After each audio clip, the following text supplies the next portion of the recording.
ریاست تلنگانہ کے chief minister Revanth Reddy اپنے امریکہ کے دورے کو ختم کرتے ہوئے کوریا کے لیے روانہ ہو گئے۔ سرمایہ کاری کو راغب کرنے کے لیے اپنے امریکہ کے کامیاب دورے کے اختتام کے بعد چیف منسٹر ریونت ریڈی نے کوریا کے دورے کا آغاز کیا۔ چیف منسٹر آفس کی جانب سے جاری کردہ ایک بیان میں کہا گیا کہ امریکہ میں اپنے دورے کے دوران چیف منسٹر نے 50 سے زائد business meetings, 3 round table conference اور کئی فیلڈ وزٹ کیے۔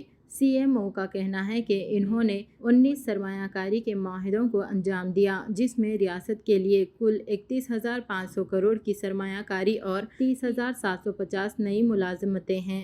چیف منسٹر نے کوریائی فیڈریشن آف ٹیکسٹائل انڈسٹری کے زیر اہتمام بزنس گول میز اجلاس میں شرکت کی۔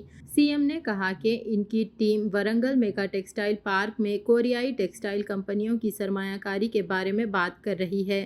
اسی دوران سوشل میڈیا پلیٹ فارم پر ریونت ریڈی نے اس خصوص میں ایک پوسٹ کرتے ہوئے کہا کہ انہیں خوشی ہو رہی ہے کہ کوریا کے دورے کا آغاز بہت مثبت انداز میں ہوا ہے۔ انہوں نے اپنے دن کا آغاز کوریا کے سب سے بڑے صنعتی گروپ میں سے ایک کارپس ایل ایس سے کیا، جو پہلے ایل جی گروپ کا حصہ تھا۔ اس گروپ کے ذمہ داروں کے ساتھ وسیع تر تبادلہ خیال کیا گیا ہے۔